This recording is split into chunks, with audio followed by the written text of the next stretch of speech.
Hey, yo, what's good, everybody? It's your boy, Manny, and I'm coming to you live with Senator Robyn Kennedy here at the Manny J Media headquarters in Worcester, Massachusetts. Welcome. So good to be with you, Manny, and as we'll talk about a little bit later, State Senator Robyn Kennedy. That's right, State Senator Robyn Kennedy. Put some respect on that name.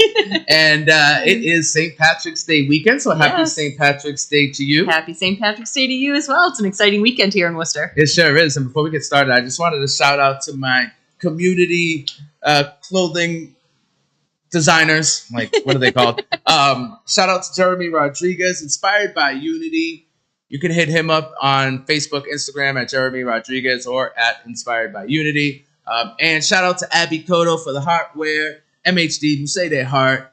Go follow them, hit them up, and get their cool gear. I got my St. Patrick's Day. And you're ready to go. Abby kind of does every holiday. I have a Valentine's Day hat. I don't think you did a Christmas one yet, though, so maybe we should get on that. But I think it's very important to support our small businesses and community members who are trying to be entrepreneurs and make a sustainable living for themselves, especially in what's going on today. 100%. There's a lot going on. Shop local. That's the motto. That's right. Absolutely. Shop local for sure. And we have so much talent in our community. How blessed are we to have so much? Were you pointing at me because I'm the talent, or you just letting me know we have a lot of talent? I was pointing at the wardrobe, but the thing you just promoted. But yes, you too. We have a lot of different types of talent. My ego needed to be fed to this morning. We have a lot of local talent here in a lot of different ways. We do, absolutely. And speaking of local talent, I just want to shout out Giselle as well. She's amazing in everything she does. And if you don't know, that's okay. You'll get to know. But Giselle's amazing, and as are you. You're local talent as well. Yes, well, thank you, and 100%. We are incredibly blessed. We've got an amazing team that brings the best of our community forward and is working for our community. So, as I always say, we'll never miss the opportunity. If you like our social media, and you should like our social media, it is all Giselle. Yeah. Except when the B team has to take over, which you'll know when the B team takes over. The reason why I say she's so talented is not just, and we're going to make this whole interview about you, by the way. 100%. It's not and just, you can't see her because she's behind the camera as usual, but so when you see me looking that way. So it's not just, putting the post up and keeping your social media organized, but she's actually a photographer, an amazing photographer. Absolutely. Can we call you that? Yeah. Yes. Yeah. Absolutely. Right, cool. Absolutely. We've got the mic, so you can say what we can say whatever you want. But and 100%, and it's about it. And the brilliance of it is it's about telling our story. It's about so much of what I'm committed to, and I know Giselle's committed to, and is in my partner in this work is making sure that we're communicating with our community about what we're doing, about what we're working on, what we're seeing, what we're hearing from folks. So I appreciate you, Manny, and bringing us on your show so often because it's all about, as in every avenue that we can, and certainly our social media is the greatest tool we have to tell the story of the 100%. Work that we're doing. And so it's not just posting pictures; it's about that narrative, that message, that communication that we're trying to get out. So and I will say I do follow you. And I do see all of the pictures. You're very welcome. And it's actually fun to follow, and it's inspiring. And the message I get and the consistent message I receive is community. I see you showing up pretty much everywhere. Don't know how you do it, but hey, that's why you're the state senator and I'm not. But showing up is a big part of it. But there's a lot that you do behind the scenes as well, which we'll get into a minute. But if you don't mind, I'd like to go down the federal rabbit hole. Is that okay? Just for a minute? Yes. We don't have to name names. Yes. But we can name some names, but yes, absolutely. Listen, I'm all about it. I just don't want to I don't want to cause any. It doesn't matter. Listen, we are in a state of peril as far as I'm concerned right now. Our democracy is being threatened on a daily basis, and I'm not trying to say which party is better than the other, because in my opinion they're all kind of at fault, and I wonder why more isn't being done, at least in the media, as far as what the media is showing to protect our democracy. It's scary. I'm very scared. I see a lot of cuts in places, budget cuts. And by the way, I don't know if you're for it, but I'm totally for trimming the fat of waste, government waste. I don't feel like there's there should be $500 a night hotel room stays, for example. Like, you can stay in the same $89 hotel room I do. Okay. Actually, I don't even think they're that cheap anymore. But you know where I'm going, right? There's a lot of government waste. I don't feel like there is waste in places like the Department of Education, for example. And I know you're a big proponent for women and children, particularly in the area of, well, women and children generally, right? For sure. But for sure, women and children who are homeless or who have been in a cycle of abuse, things like that. Isn't this government abuse on our children? Yeah. No, absolutely. What do you think about the cuts that are being made, where they're being made? Right. Well, and we need to speak truth, right? And we don't have to get into party politics, but we also have to be very, very clear that right now, Donald Trump, in collaboration with the Republican Party that has control of the House of Representatives and the Senate, so the Republican Party is in full control, but led by Donald Trump. Technically the Supreme Court. Yes, absolutely. That's where these actions are coming from, and we have to be crystal clear on that, because this is not, our country as of now is not en route, or had not been prior to January 20th, en route to a recession. There are deliberate actions that are being taken by this president and Elon Musk, his co-president, which that are going to bring us into a recession, but that are intentional in their action, and that are going to cause pain. And we have to be clear about it, because that's where it has to stop. I know that there's a lot of pressure, and we have a phenomenal congressional delegation that is doing everything they can to push against, to speak out, to hold the line. But the party that's in charge is the party that's doing this right now. So we need to own that, and we need to own that it's going to impact every single resident of this Commonwealth, regardless of who you voted for. Yeah. $20 billion the state of Massachusetts relies on from the federal government, from a whole host of area. SNAP funding is fully funded by the federal government.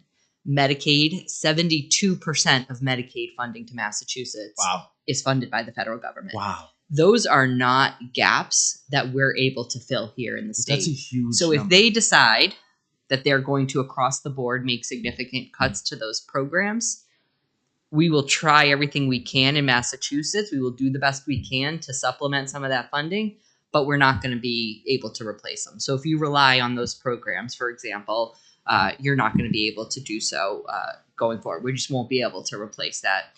The Department of Education, we know they're already underway with their efforts to eliminate or to completely dismantle the Department of Education. That's all of our special ed funding. Yeah. That's how we in the Commonwealth get paid to help to make sure that there's special ed programs and educators in our classrooms, so that our students can be integrated in our classrooms to have a full experience. We know that there's going to be impacts. If you have a loved one that's in a long-term care facility, a rest home, if you have a loved one with a special needs that's in some kind of congregate care program, the efforts that the President Trump has taken to undermine our immigration process, these programs rely on having support from our immigrant community in a lot of these positions, because we've seen that they've come here and they're joining our workforce overwhelmingly, and they're helping to not only sustain our economy, but help our economy thrive. I say rest homes and long-term care facilities as one example. There's a multitude of ways in which immigrants are making our Commonwealth thrive. And let's be clear, as immigrants always have. And these efforts to deport or remove immigrants based on xenophobia alone is going to undermine our economy. That's going to impact every resident here. Well, and an impact by... You think eggs are expensive now? Yeah. I mean, it's going to drive everything way up, because to even get American workers in the field, you're going to have to pay them a pretty penny. Yeah. So it's definitely going to... Our farms here right in our district. I've talked to farms in our district who rely on partnerships with using visas to be able to help with some of their summer production. So 100%. And one of the things that I just heard about the other day, which is really, is truly heartbreaking in this, we hear a lot, UMass Chan has put out information about some of the hiring freezes or potential layoffs that they're moving towards. Well, even their cancer research project has been halted. Correct. Which is really scary. And just to put that in real terms, And this is a decision to dismantle a merit-based system, which is the NIH, a merit-based determination of whether research projects should go forward or not, an attempt to dismantle that and move it into congressional appropriation so that members of Congress, which again, parties that's in charge right now, there's a lot of red states that don't have research institutions, but they'll be able to allocate this funding away from research institutions like UMass Chan and divert it into states and in universities in their community that don't have the capacity. But just as an example here in Greater Worcester within UMass Chan's footprint, there's 595 clinical research trials taking place. Over 12,000 residents that are relying on life-saving treatments. Right. Well, 12,000 now in the correct that are in the term, yeah. But imagine in the long term 100%. How many people are going to be affected by it. But you could very well hear if you have a family member or if you yourself are on a clinical trial to fight cancer or for survival, you could very well get a call tomorrow and say that trial's ended. Wow. And that treatment has gone away simply because they've made this decision to cut across the board. So while we don't have to get into campaign politics, I think it's very important that we are talking about this and very clear of what's happening, how it's happening, and why it's happening. Real quick, just to kind of jump into campaign politics a little bit, nothing is happening that Donald Trump didn't say he was going to do. Can we make 100%. That clear? And whoever voted for Donald Trump voted for these things to happen. Sure. I think it was under a little bit of a false pretense that it wasn't going to affect them directly, right. But it will affect you, my friend. It's going to affect all of us. Right. I haven't seen my egg prices go down just yet. No. I thought that was day one, but I know. Here we are. Literally. And I think, as a matter of fact, they've gone up quite a bit. I went the other day, a gallon of orange juice, like Walmart orange juice, $8. $8? But like the Walmart Great Value brand. Yes, I was blown away. Yeah. Yeah, I'm not even exaggerating. It's crazy. But before we continue, I did want to send a huge shout out and thank you to Kevin Navarro. Shout out to Mr. Munchies. We appreciate you always supporting us, my friend. Feel free to send us stars. It helps us do what we do. And we do have a community question here, which I'd like to jump into.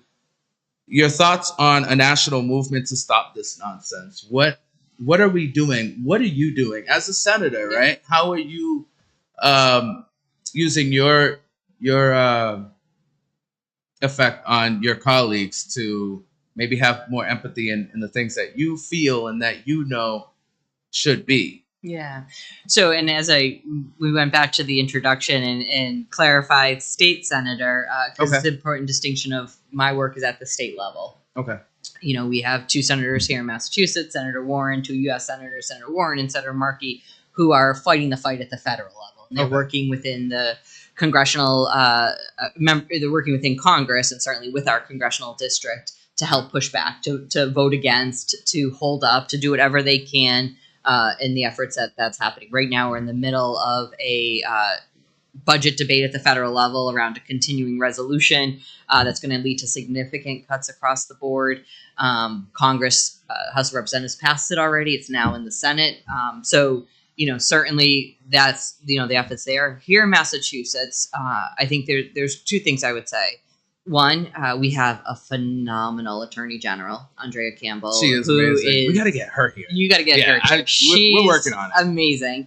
And she's leading the charge with several other attorneys general across the country to be able to legally challenge. That's our greatest power, to legally challenge a lot of these measures. And we've seen in amidst of some of this chaos that a lot of what they've proposed to do or have done has been held up in court, or has actually been reversed. Yeah, that's one thing I could say is we can at least have some faith in our legal system, because I think these are career, lifelong career people who have a passion, and they take our Constitution and their oath to our country and laws very, very seriously. Like, it's so to see even Trump appointed judges overturning some executive orders. I'm curious about like the USAID, because that has a big effect on local producers, right? Yeah.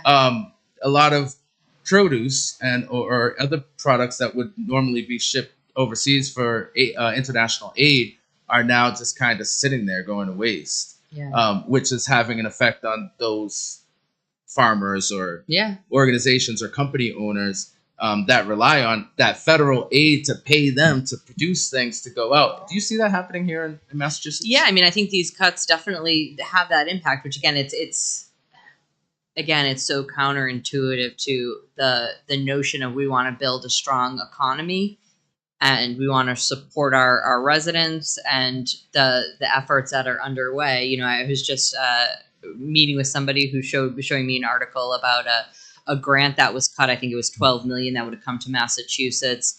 That's about making sure connecting farms with schools so that school lunches can be, you know, with farm fresh foods, which is good nutrition for our kiddos, but is also good for our farmers to help them keep their economy as they struggle through some of the challenges they've had with, you know, flood or heat or early springs that have killed their crops.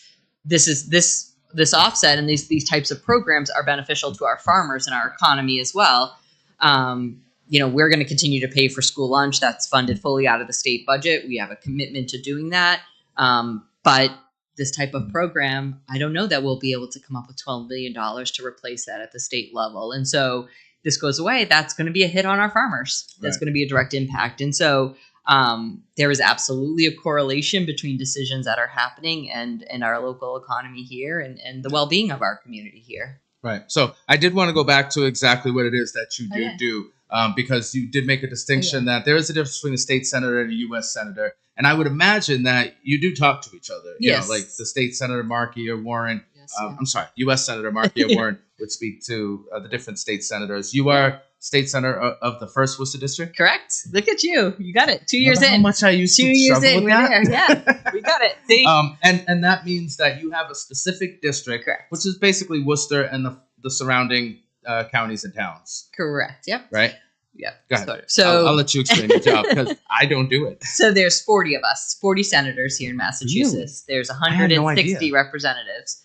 So we'll do some civic lessons on the next. That's a lot of senators. State senators. State senators. So 40 of us here in Massachusetts. And we each represent about 180,000 constituents. So for me, my district, which is the 1st Worcester, is just about the majority of the city of Worcester. I would say the best way to describe if you took Worcester and went like this. So I have all of the north, east, and west side. Okay. And then Senator Michael Moore has Vernon Hill, Grafton Hill, that portion of the east side. Route 9 is actually Shrewsbury Street's the dividing line between us. Gotcha. And then Senator Peter Durant has Tatnick Square and Webster Square. Okay. All the way through, he represents the physical space of Worcester State University. So, and then I also represent the towns of West Boylston, Berlin, Bolton, and Northborough. Okay. So that makes up my district. That's a lot. So what we do is, you know, we're the next line of defense from the federal government. Of course, we manage state laws and we determine, you know, from a state perspective, the things that are within state rights to decide. So kind of like a safety net. Correct. For our state. Exactly. Like, which means anything that the federal government hasn't defined, we get to define. Gotcha. Right now, as a kind of more evident example, Roe v. Wade was overturned, so there's no federal right to abortion. So the states have our own, we can make up our laws here at the state. So in Massachusetts, it's legal to be able to access abortion care. And so that is a distinction between the federal. So we make those laws at the state level. You know, I often say with a lot of stuff that's happening, Massachusetts has continued on a trajectory for our entire history, and certainly in the past several years, to expand rights for our residents here. And so we're going to continue to do that. That's what's before us in the legislature. That's the work we're going to continue to do. And also try to find ways to defend against what the federal government's going to do. So as an example, one of the first things that the president did, one of his first executive orders, was eliminating the use of a gender marker on the email on the sign. I thought the signature, but on federal documents like federal passports, etc. Okay. Now you have to use whatever gender you were assigned at birth on federal documents. Which, if you're traveling into a foreign country and you present as a female, but your now passport has to say male. So which can, I'm sure, present really depending on where you go, it can be very problematic and very dangerous, right? And very hurtful. There's no benefit for our country or the government to do that. Exactly. Mind business. Now, at the state level, we passed a law last year that says in Massachusetts, you can use the gender that matches your identity, but you can also use X as a gender marker if you don't want to define a gender. And so that law still exists in Massachusetts. So on state documents, you can still use your birth certificate, et cetera. You can still use, you can change your birth certificate to match your gender identity. So that's where the difference of what we can do. Now, with any of these things, if the federal government says, for example, abortion is outlawed at the national level, we don't have control because we can't supersede this federal government. But in absence of a federal government law or rule, we can determine for the state. Okay, so I got to go to break, but real quickly, because I just want to clarify exactly what you're saying.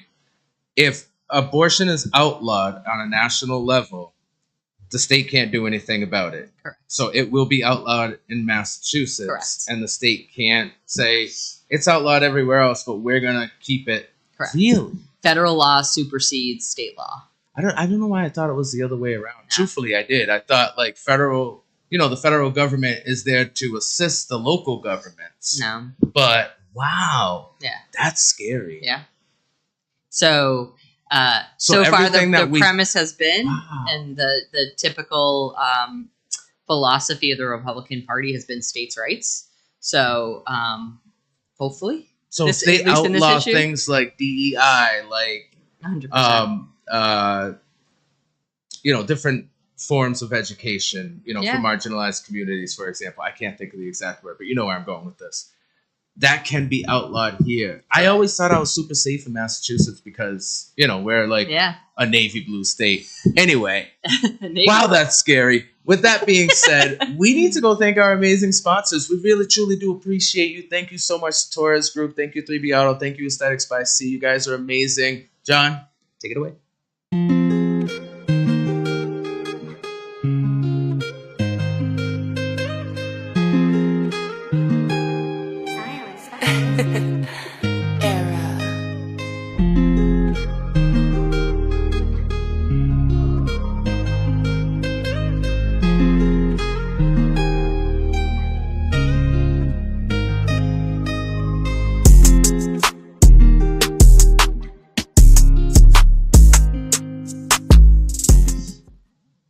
Welcome back, everybody, to Manny J Media, here with State Senator Robyn Kennedy of the 1st Worcester District. Having a little civics discourse here. I love it. Civics lesson. Oh, we just spent that whole break with my jaw down here trying to figure out, I truly thought I was protected by the Massachusetts navy blue bubble. And that's a little depressing to know that things... So that's really why it's so important that we have 40 senators and 160 representatives to push back on the federal government and say this is not what we want. And hopefully a lot of other states, the majority of the other states, feel the same, to where the federal government isn't as bold to implement these crazy, it's scary. You're taking, you start with a woman's body, with her ovaries, and God knows where we can go from there. Wow. Right. We go back to over 200,000 deaths a year that occurred to women prior to Roe v. Wade going into effect in 1972. Over 200,000 deaths of women per year due to botched abortions. I don't think that people really care. I'm sorry. I shouldn't talk about the people. I think politicians, and this is my opinion, I don't think these politicians who are so, pro Roe v. Wade being outlawed actually care about life. Yeah. They say they're pro-life, but yet you just said all these women are dying from... Did die. Or did die. Maybe. Who knows? Well, and we've seen some cases where... In Atlanta, wasn't there a recent case where 100%.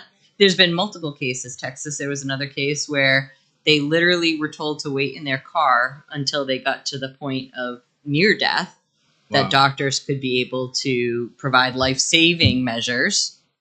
But at that point, it was too late. Do you think this is all a distraction for something else? Because, like, why are we so focused on whether or not a woman is able to carry a pregnancy to full term for whatever reason? I mean, it's very important, don't get me wrong, but there's experts for that.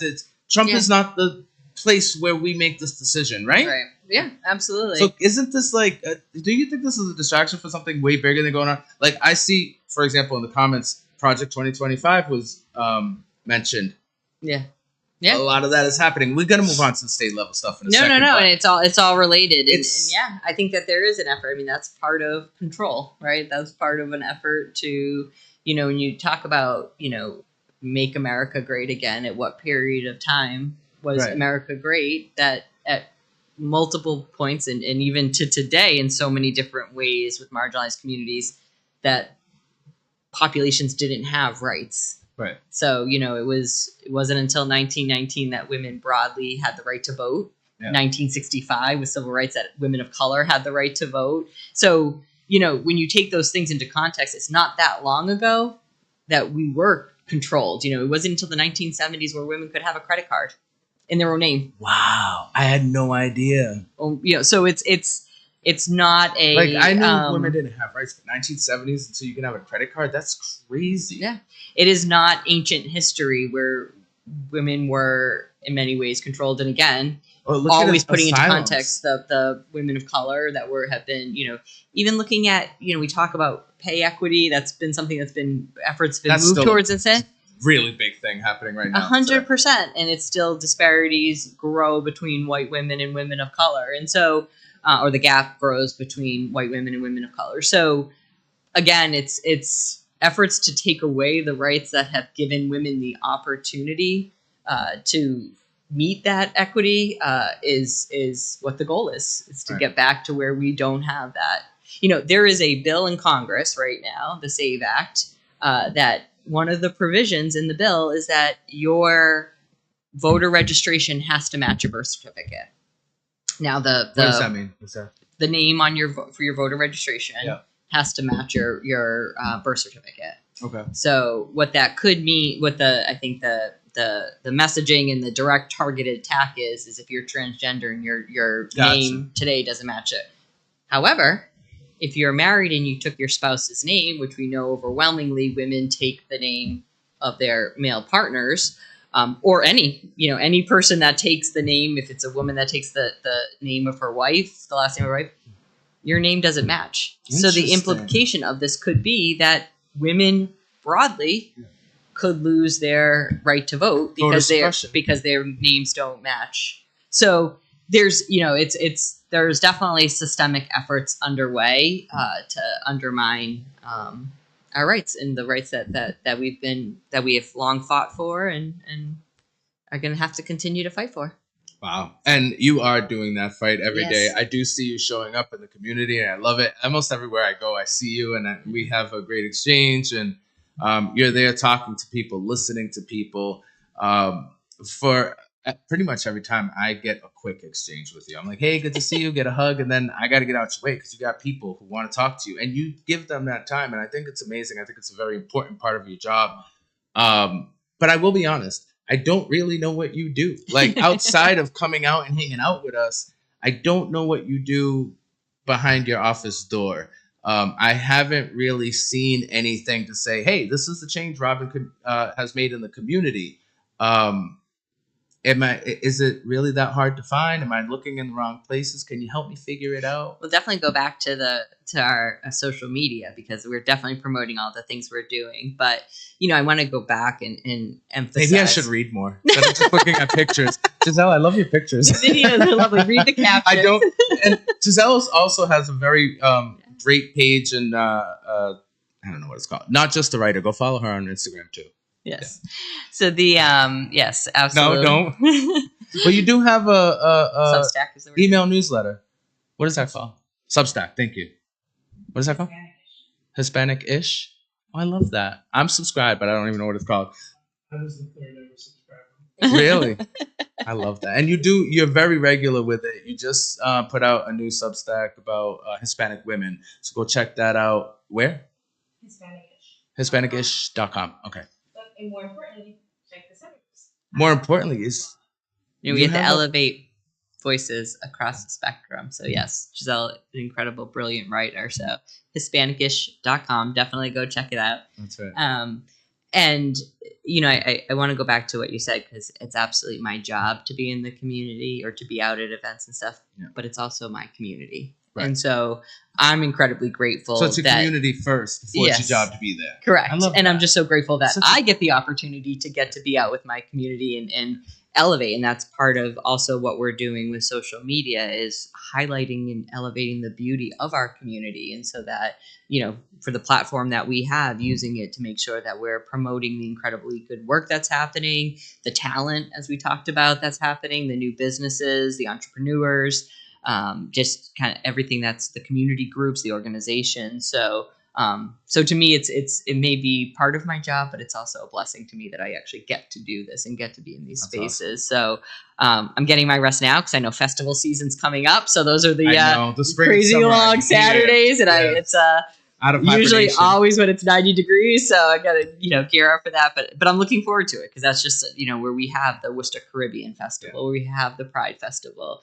where we have, I'm gonna miss them all, we have Brazilian Festival. There's so many. We have so many, and it's so great to see the incredible diversity of our community get to have those moments of being highlighted, and then certainly highlight their work every single day. But I don't mean to go back to federal, but I got to real quick, because we forgot to hit this one point, is that you just mentioned the incredible diversity and all these amazing festivals that we have. How do you think they're going to be impacted throughout the state, given our attack on immigration right now? I mean, ICE is in Worcester, right? Yeah. ICE literally just arrested a college protester. And I don't know if you really know all the details in that story, but he had a green card, even though they were sent for, thinking that he had other immigration. Right. It's scary out here for us. Yeah. Do we have to be scared, or can we come outside? That's the question. Well, please come outside. Yes. Know your rights. If you don't, there's a lot of organizations right now that are doing know your rights training. There's little red cards. I have one. Pass out. That's something that's really important for all organizations, to have those cards that they can hand out to their members or the constituencies that they're working with, that tells you what ICE can and can't do, what organizations, what employers have to do or don't have to do, and what individuals have to do or what they have to ask for if they're confronted by ICE. And certainly we're going to do everything we can to make sure that we're at the state level protecting, certainly not working with ICE, not, helping those efforts. A huge shout out and kudos to Mayor Wu in Boston, who has said, did you see her in DC the other day? Yeah, she said no. She said no. We love her. Yeah. Love me some more. But, I think that's important, and we're going to do everything we can. Again, there is federal powers that they have the legal authority to do some of this action, but most importantly is everyone needs to know their rights and know what ICE can and can't do, because they do push the line. And so the most common thing is they'll show up with administrative warrants, not judicial warrants, and they cannot come in if they do not have a judicial warrant to any employer, to any space, churches, etc. So that's incredibly absolutely so come outside. Thank you. In terms of what's going to happen with the immigration, and broadly speaking, it is going to impact our community. We already talked about the economy, but also just the general well-being of our community. The notion that there are people that are living here that are actually afraid, and they have the right to be thinking about it, about coming outside, about going to work, about going to school, about going to their health appointments, that's tragic. And so we're going to continue to stand with our community, to show up at these events, to promote the fact that the diversity of our community is what makes us great and makes us strong and makes us who we are. And so we're going to continue, and we're going to continue to invest. I don't know what the budget's going to look like at the state level yet. We're just starting the budget conversations in the Senate. And so I'm not sure what capacity I'll have, but keeping at the top of my list is investing, as I have done my first two budgets, in our culture organizations that have long been neglected or never funded by state investment. Really? We're going to continue to prioritize Make sure you put Manny J Media's name in that hat, because we can use some funding, people. I'll be happy to take some. but that's where we can actually continue to stand up in addition to just physically being present and doing everything and helping to connect folks. We have amazing attorneys here that do this work every day. Alex Meridian, Central West Justice Center that are doing this work from a legal perspective, helping folks that may have encountered ICE or are unsure of their immigration status. So if folks have questions, we can help connect with folks with the right appropriate people. That's a big part of our job. But yeah, it's really tough times ahead. We're in a scary world, and we're up for a battle for sure within the next 4 years, just amongst marginalized communities, but also as a whole, as a society, as a state, as a country. I do want to get to some of your bills that you're working on, well, that you've passed, but also that you are working on. Can we talk a little bit about those and where they stand? Yeah, so we for getting back into the civics lesson. Yes, civics. I love civics lessons. So much fun. Huge shout out, I have to say, to my predecessor, Senator Chandler, who got civics education back into the Massachusetts curriculum. It's so important that our students, so now every 8th grade student takes civics as part of their 8th grade curriculum. This is Civics Week. So we're highlighting these programs that are happening. That's amazing. The League of Women Voters. Happy Civics Week. Yes. The League of Women Voters. Some of our high schools have really leaned into this effort and are doing some additional work to help young people think about how civics and how it impacts how policy impacts their lives. And so Senator Chandler got that into law. So it's important because, again, when our democracy is on the line, when our government is challenging us, not supporting us, it's important for our residents to have the knowledge and the information. Right. So, but the right now where we are, so we were sworn in on January 4th. We had until January 19th to file all the bills. I think it was the 19th. I think it was the 19th, 17th or 19th, to file every bill that we want to file for the next 2-year session. And then we each get assigned, so there's joint committees that are topic-based. So there's the Joint Committee on Housing, Joint Committee on Transportation, Joint Committee on Education, et cetera, et cetera. And for those joint committees, there's a House chair and there's a Senate chair. Okay. Because there's only 40 senators, we all end up chairing a committee. Okay. So we talk with the Senate president who does the assignments. We talk about why what we're interested in and what we want to prioritize.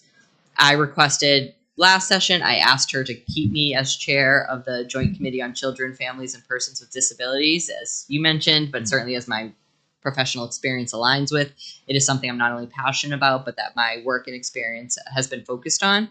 And these are areas, this is all child welfare agencies, so Department of Children and Families, Department of Transitional Assistance, Office of Refugees and Immigrants, all sit under this committee, as well as all the disability rights organizations. So Developmental Disability Services, Mass Ability, which was formerly Mass Rehab Commission, et cetera. So that's a lot of people under that umbrella, a lot of different demographics, if you will. Absolutely. It's a lot of marginalized communities too. Absolutely. And so part of the reason why I wanted to stay on as chair is because I believe this committee needs consistency and needs, instead of a new senator coming in, having to learn all over again, to have some consistency.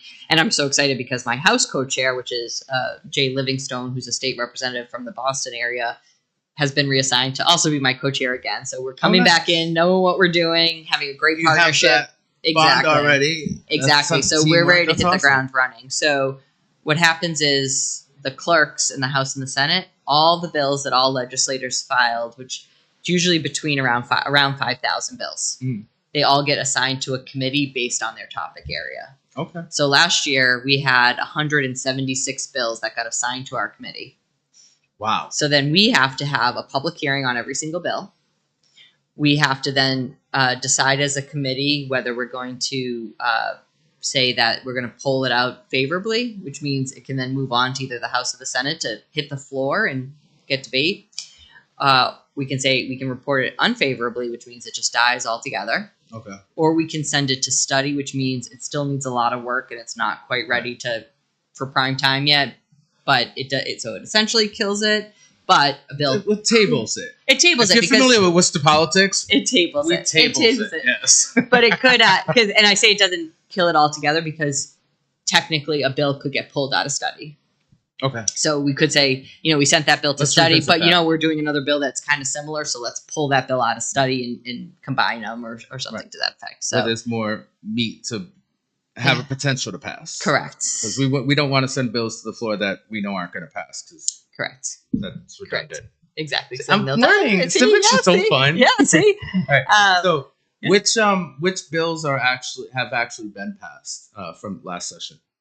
So some of the bills that I focus on, just to highlight a couple so one bill that passed the Senate, unfortunately didn't quite make it through the House, but it was a bill that I actually carried on from Senator Chandler, which is, it seems so basic in nature. I'm not sure why it hasn't passed yet, but it's to allow for access for IDs for homeless individuals. And what the bill does itself is it waives because you need an address to get an ID. It waives the fee. And you need a fee, which obviously... And it also says that an individual can use the address of an organization they're associated with. So if you're staying at a shelter, as long as that shelter knows and is willing to accept mail on your behalf, which most shelters would or most providers would, you can use that address as you need an ID to get a job. So how do you get out of homelessness without an ID? Or housing. And how do you get an ID without any of that? Well, you can't get you need a job to get all of that. 100%. It's like a vicious cycle. Yeah. So we were able to pass that in the Senate, which was great. Hopefully this session we'll get it done all together. It seems pretty common sense. And it would be hugely helpful. I mean, just to put in perspective, the amount it would cost the state to waive the fees is so low that in definition, because usually we work with the administration and finance at the executive branch and our ways and means committees to understand how much every bill is going to cost the Commonwealth, right? Because we want to know if I pass this bill and it means we have to implement hundreds of millions of dollars worth of changes to make this law go into effect, we're going to have to actually consider that money as we consider that law. This would cost so little that they actually define it as negligible. Like there's not even a dollar. I mean, I agree. And aren't the fees... there's no way they can cost more than the cost of having unhoused individuals on the streets. So the return on investment is enormous when it's such a small amount at the and think about cost. All of the epidemics that it would help address. A lot of people are on drugs that are homeless because it gets them through their day. I would imagine. I don't know. No. Well, you can't access healthcare. You have to show an ID when you go to an appointment. Self-medicating, all kinds of stuff. So that's one of the bills. Another thing that I worked on, I had filed a bill with Jane Doe last year to address several gaps in our current law to support survivors of domestic violence. Survivors of sexual assault. To get a little bit into the policy weeds for a second, most folks are familiar with 209A restraining orders. I'm not. Or what those are. I'm not. So. I mean, I know what a restraining order is, but that is 209A is a restraining order. What we all know as a restraining order. Okay. Correct. I thought it was a different type. Oh, yes. No. So. Is that a special restraining order for special people? No. But no, it's. But to be able to access a 209A or restraining order, it has to be an intimate partner. So it has to be someone that you can demonstrate a long-term relationship with, or a immediate family member. Okay. There's a separate type of restraining order called a 258E. That restraining order is for individuals that isn't an intimate partner. So mostly for sexual assault survivors. So it could be, a landlord, it could be a neighbor, it could be a coworker that could be a complete stranger. But somebody that you don't have an intimate partnership with, you don't share a household with, etc. And what we found is there has been some pretty big discrepancies between the rights afforded to people that get a 209A restraining order versus those that get the 258E restraining orders. One of the biggest ones was that under 209A, if a judge grants the restraining order, the judge can have all weapons removed from the perpetrator. Oh. Well, from the perpetrator, they could they have gun. Yes. Gotcha. That isn't the case. The judge doesn't have the authority to do that for a 258E. Correct. So we had filed a bill that would. You would think the I mean, I guess you can't assume dangerousness, but I mean, whatever. If you're getting a restraining order, it's dangerous either way, right? Correct. So we would want to. Correct, and it's one of those things of absent of it saying it, didn't give the judge the authority to do it. So it probably was something that when they were writing the 258E law, it just wasn't thought of to include, oh yeah, we got to make sure we can have the judge remove guns. Or there was a debate on it and it wasn't included. My bill as a whole didn't pass individually as a bill. However, when we did the gun reform package this year, that portion was actually included in the gun reform. Nice. Yes. I mean, it's weird, but whatever. It's nice that we got it. Correct. Ultimately, so we got where we had to go. That's good. Correct. Right? And then I'd say the third bill that I was able to move last session in another kind of unique way, it's for affordable housing voucher programs. So it's housing vouchers for people with disabilities that need accessible units. Yeah. And so there was two kind of glitches in that voucher program compared to some folks may be familiar with the MRVPs, which is the mass rental voucher program. Those are just vouchers, broad vouchers for families. One of the challenges with the voucher program is that they were only mobile, which meant individuals could get the voucher and then they had to go find an apartment. The other type of MRVP, which didn't exist with the accessible units, is project-based vouchers. Okay. And why that's important is with project-based vouchers, a landlord would have the voucher in the unit, which means they could use the money of the voucher to make accommodations to help actually produce more accessible units. Right.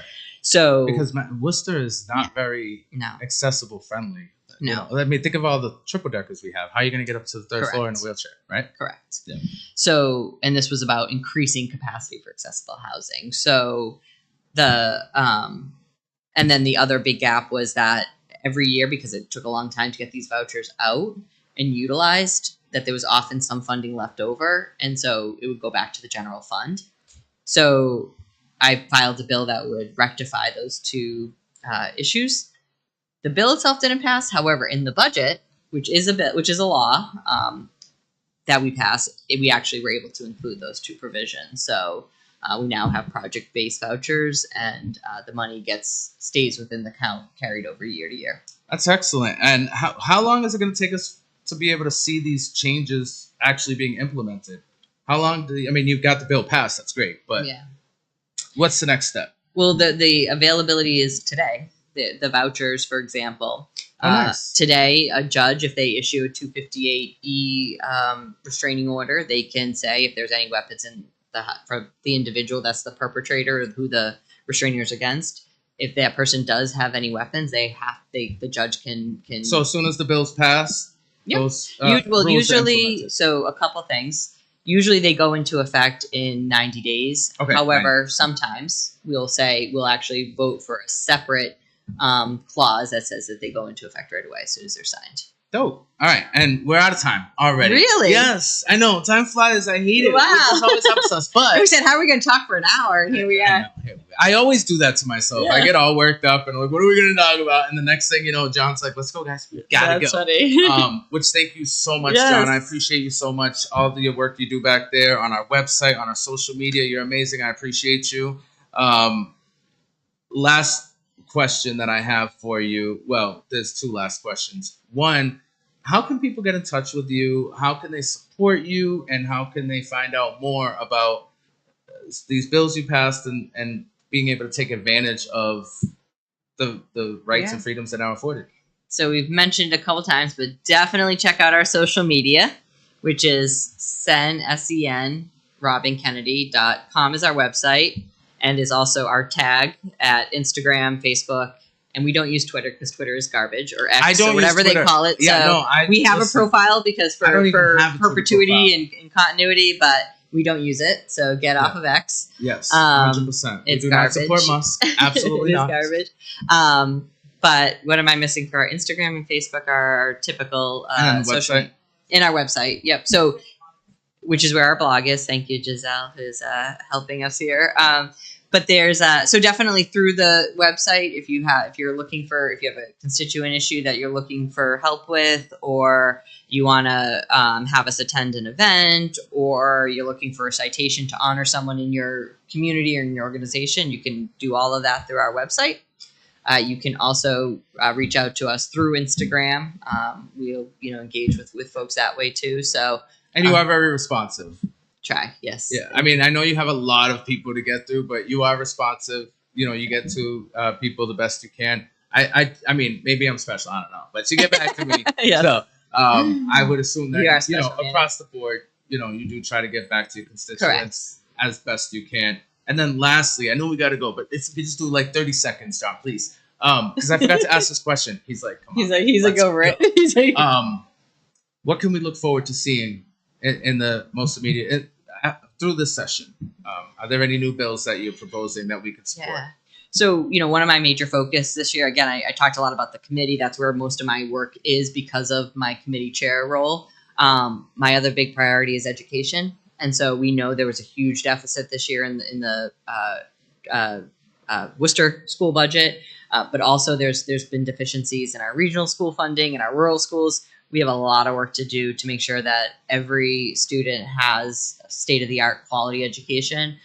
So I filed a couple bills that would address Chapter 70 funding, which is the formula funding, that would also address some of the costs that districts incur with charter schools to fix that. And then I work actually on the education committee as well. So I'll be working with the chair of education to be able to address that. The other big thing that I'll be working on is addressing the family shelter system in all the ways in which we've reduced access to it, unfortunately, over the last several months. So. We need to do that. And if I could put in a personal request, I used to work at Worcester State Hospital, which is now Worcester Rehabilitation something, right here in Worcester.